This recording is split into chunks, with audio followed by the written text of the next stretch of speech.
दोस्तों जरा सोचिए, आप समंदर के बीचों बीच एक नाव पर फंसे हुए हैं। चारों तरफ हजारों मील तक सिर्फ पानी ही पानी है। न कोई सिग्नल, न कोई मदद और न ही जीने की कोई उम्मीद। तभी आता है एक ऐसा भयंकर तूफान जो आपसे आपका सब कुछ छीन लेता है। आपके पास खाने के नाम पर कुछ नहीं है, पीने का पानी खत्म हो चुका है और आपका पार्टनर आपकी नजरों के सामने समंदर में खो गया है। अब आपके पास दो ही रास्ते हैं, या तो आप हार मानकर मौत का इंतजार करें या फिर अपनी आखिरी सांस तक उस मौत से लड़ें। आज की कहानी अड्रिफ्ट फिल्म की है, लेकिन ये सिर्फ एक फिल्म नहीं बल्कि टैमी ओल्डम नाम की एक लड़की की सच्ची दास्तान है, जिसने अकेले 41 दिनों तक मौत को मात दी। पर सवाल ये है कि क्या वो वाकई अकेले थी या उसके साथ कोई और भी था। चलिए जानते हैं आज की इस इमोशनल और रोंगटे खड़े कर देने वाली कहानी में। कहानी की शुरुआत में हमें एक लड़की को दिखाया जाता है जो एक यॉट के अंदर बेहोश होती है। जब उसे होश आता है तो वो देखती है कि यॉट में पानी भर रहा है। वो जल्दी से यॉट के ऊपर जाती है और अपने साथी रिचर्ड को आवाज लगाती है, लेकिन वहां दूर दूर तक कोई नहीं होता, क्योंकि वो यॉट समुद्र के बीचों बीच होता है, जहां दूर दूर तक पानी के सिवा कुछ भी नजर नहीं आ रहा होता है। वो लड़की जोर से चीखती है। फिर इसके बाद हमें 5 महीने पहले यानी फ्लैशबैक दिखाया जाता है, जहां पर इसी लड़की को दिखाया जाता है। इस लड़की का नाम टैमी होता है, जो एक ताहिती नाम के आइलैंड पर घूमने आई होती है। जब एक ऑफिसर उससे पूछता है कि तुम क्या करती हो, तो वो बताती है कि मैं वही करती हूँ जिससे मुझे आगे की यात्रा के लिए पैसे मिल सके। मतलब कि इसका कोई घर नहीं होता। वैसे तो ये रहने वाली कैलिफोर्निया की होती है, लेकिन वो अपने घर से भाग के आई होती है क्योंकि उसे दुनिया देखनी होती है। ताहिती आइलैंड पर उसे एक रिचर्ड नाम का बंदा मिलता है जो एक सेलर होता है। वो दोनों कुछ बातें करते हैं, तब रिचर्ड उसे अपने यहाँ डिनर पर बुलाता है। जब टैमी रिचर्ड के यहाँ जाती है तो उसे वहाँ बहुत सारी तस्वीरें मिलती हैं जो कि रिचर्ड की होती हैं। ये देखकर टैमी उस पर फिदा हो जाती है। रिचर्ड ने बहुत दूर दूर की यात्रा की होती है। ये देखकर टैमी उससे पूछती है कि क्या तुम्हें अकेले ही इतनी दूर दूर तक यात्रा अच्छा लगता है। रिचर्ड कहता है बिल्कुल नहीं, क्योंकि समंदर में कुछ दिनों बाद आपकी चमड़ी काली पड़ जाती है। कई दिनों तक आपको भूखा रहना पड़ता है और आप दिन भर गीले रहते हो।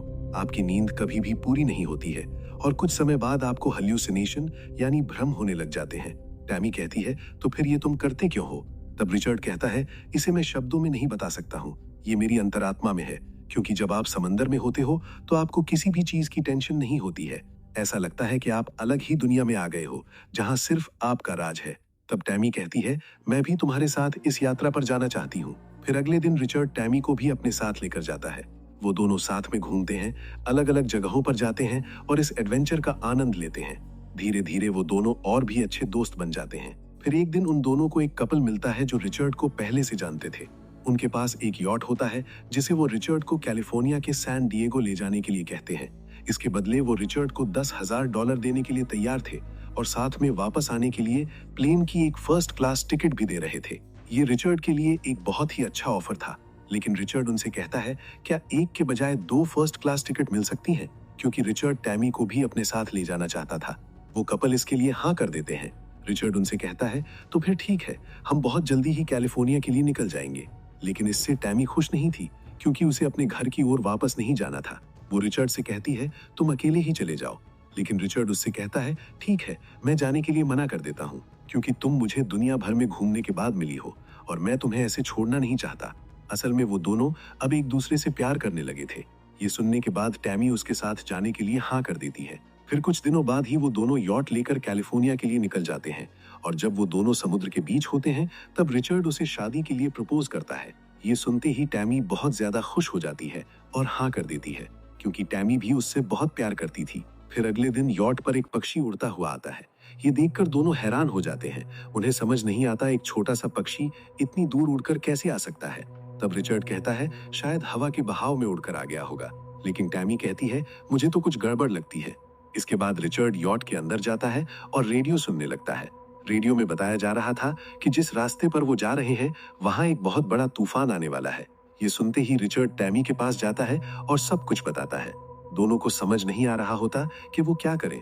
तब टैमी कहती है हम यॉट को दूसरी दिशा में मोड़ देते हैं, जिससे हम तूफान को जगह दे देंगे और तूफान हमें मिलेगा भी नहीं, और तूफान के जाने के बाद हम फिर से यॉट उसी दिशा में मोड़ देंगे। लेकिन उनके पास इतना वक्त नहीं था। रात होते होते तूफान उनके पास आ जाता है और वो दोनों उसकी चपेट में आ जाते हैं। समुद्र में बहुत बड़ी बड़ी लहरें उठ रही थी, जो उनके छोटे से यॉट के लिए संभालना बहुत मुश्किल था। वो दोनों अपना अपना दिमाग लगाकर यॉट को पलटने से बचाने की कोशिश कर रहे थे, जिससे कि वो इस तूफान से बचकर बाहर निकल पाए। लेकिन तूफान बहुत तेज था और लहरें उससे भी बड़ी थी। ये देखकर रिचर्ड टैमी को यॉट के अंदर जाने के लिए कहता है और खुद यॉट के बाहर रहता है। तभी अचानक यॉट पलट जाती है, जिससे यॉट में पानी भर जाता है और रिचर्ड समंदर में गिर जाता है। फिर हमें दिखाया जाता है कि टैमी यॉट के अंदर बेहोश पड़ी थी। उसके सर में चोट आई हुई थी और यॉट में भी पानी भर चुका था। इसलिए वो यॉट के ऊपर जाती है और रिचर्ड को आवाज लगाती है, लेकिन रिचर्ड का कुछ पता नहीं होता। ये वही पल था जिसे हमने कहानी की शुरुआत में देखा था, मतलब कि कहानी अब फिर से प्रेजेंट में आ चुकी थी। टैमी दूरबीन से दूर दूर तक देखती है, लेकिन उसे न तो रिचर्ड दिखता है और न ही किनारा। इसके बाद वो रेडियो से किसी को संपर्क करने की कोशिश करती है, लेकिन वो भी काम नहीं कर रहा था। टैमी को बहुत ज्यादा चोट आई हुई थी, इसलिए दर्द की वजह से उसे नींद आ जाती है। फिर जब उसकी आंख खुलती है तो वो देखती है कि दूर कुछ चीज तैर रही है। जब वो दूरबीन से देखती है तो उसे पता चलता है कि वो उसके ही यॉट की सेफ्टी बोट है, जिसमें रिचर्ड बेहोश पड़ा हुआ है। रिचर्ड को देखकर टैमी बहुत ज्यादा खुश हो जाती है और उसकी तरफ जाने के लिए यॉट को चालू करने की कोशिश करती है, लेकिन बहुत कोशिशों के बाद भी यॉट चालू नहीं होती।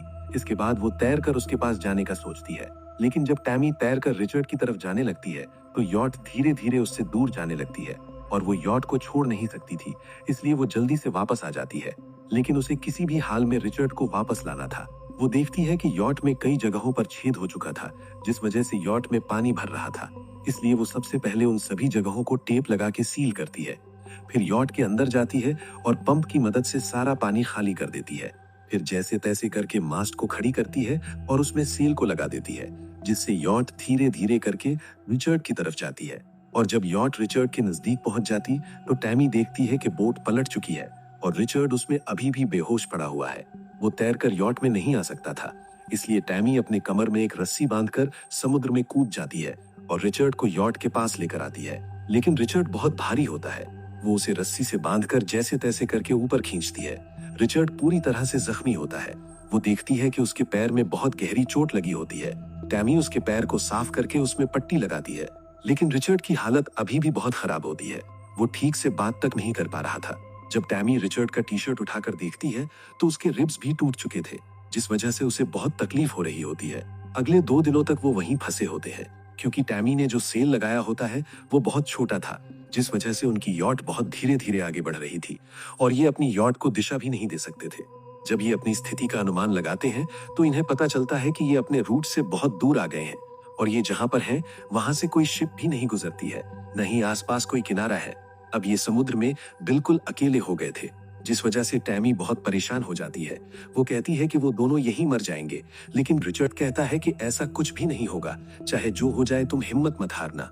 लेकिन उनकी यॉट जिस स्पीड से चल रही थी उससे उन्हें कैलिफोर्निया पहुंचने में महीनों लग जाएंगे। इसलिए टैमी कहती है हमें हवाई की तरफ जाना चाहिए, लेकिन रिचर्ड कहता है ये रिस्की है, इससे हमें 500 मील एक्स्ट्रा जाना होगा। तब टैमी कहती है हवा का बहाव भी उसी तरफ है, जिससे यॉट भी तेजी से आगे बढ़ेगा, इसलिए हमें हवाई ही जाना चाहिए।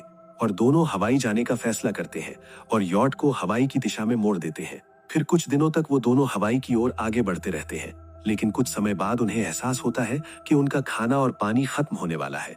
उनके पास जितना खाना और पानी है उससे 1 हफ्ता ही चलेगा, लेकिन हवाई पहुंचने में अभी बहुत समय लगेगा। इसलिए रिचर्ड कहता है हमें नेचुरल प्रोटीन की जरूरत है, मतलब कि हमें मछलियों को मार कर खाना होगा। लेकिन टैमी इसके लिए साफ मना कर देती है, क्योंकि वो एक वेजिटेरियन थी और वो किसी भी जीव को मारना नहीं चाहती थी। लेकिन वो ये भी जानती थी कि अगर उन्होंने मछलियों को मारकर नहीं खाया तो वो हवाई पहुंचने से पहले ही भूख से मर जाएंगे। इसलिए वो मछलियां पकड़ने के लिए समुद्र में कूद जाती है, लेकिन कई कोशिशों के बाद भी उसे एक भी मछली नहीं मिलती। इसलिए वो निराश होकर यॉट पर वापस आ जाती है। उनके पास पानी भी जल्द ही खत्म होने वाला था, लेकिन तभी उनकी किस्मत साथ देती है और बारिश होने लग जाती है। वो दोनों पूरे 18 दिनों बाद जी भरकर पानी पीते हैं और बहुत सारा पानी जमा करके भी रखते हैं। लेकिन वो चाहे कितना भी पानी बचा ले, बिना खाने के वो दोनों शायद ही हवाई पहुंच पाएंगे। ऐसा करते करते उन्हें समुद्र में 29 दिन बीत जाते हैं। अब उनका खाना और पानी खत्म होने वाला होता है, लेकिन तभी रात में कुछ ऐसा होता है जिसे देखकर टैमी बहुत ज्यादा खुश हो जाती है। उनके सामने से एक कार्गो शिप जा रही होती है। टैमी को लगता है कि अब वो दोनों यहाँ से निकल जाएंगे। वो उस शिप की तरफ फ्लेयर गन चलाती है, लेकिन उनमें से कोई भी उन्हें नहीं देख पाता और देखते ही देखते वो शिप उनकी नजरों से गायब हो जाती है। असल में वो टैमी का भ्रम होता है। इसके बाद टैमी पूरी तरह से टूट जाती है। उसे लगता है कि अब वो दोनों यहीं मर जाएंगे, लेकिन चाहकर भी यहाँ से निकल नहीं पाएंगे। पर वो दोनों इंतजार के सिवा और कुछ नहीं कर सकते हैं। अगले दिन टैमी रिचर्ड के पैर से पट्टी हटाकर देखती है तो रिचर्ड का घाव अब पहले से भी ज्यादा खराब हो चुका होता है। वो पकने लगा था और साथ ही साथ रिचर्ड को बहुत तेज फीवर भी होता है। तभी इन्हें ये अंदाजा भी हो जाता है कि फिर से एक बड़ा तूफान आने वाला है और ये इस बार तूफान का सामना नहीं कर सकते थे। लेकिन एक बार फिर से इनकी किस्मत इनका साथ देती है और सिर्फ तेज हवाएं चलती हैं। कोई तूफान नहीं आता, लेकिन बिना तूफान के भी उनकी हालत खराब होती है। टैमी रात भर रिचर्ड से बात करती है और उसे बताती है कि कैसे बचपन में उसके पिता उसे घुमाने ले जाते थे, लेकिन कभी भी वो गायब हो जाते थे। और जब वो बड़ी हुई तो उसके दादा दादी उसके पिता को उससे मिलने नहीं देते थे, इसलिए उनके घर में रोज झगड़े होते थे और इसी वजह से ही टैमी अपने घर से भाग के आई होती है। अगली सुबह रिचर्ड टैमी को उठाता है, लेकिन टैमी उससे कहती है अब तुम जा सकते हो, मैं तुम्हें नहीं रोकूंगी। और जब वो पीछे मुड़कर देखती है तो वहां कोई नहीं होता। असल में रिचर्ड कभी उसके साथ था ही नहीं, क्योंकि जब तूफान आया था तो रिचर्ड उसी में बह गया था। वो तो सिर्फ उसकी कल्पनाएं थीं जो इतने दिनों से उसके साथ रह रही थी।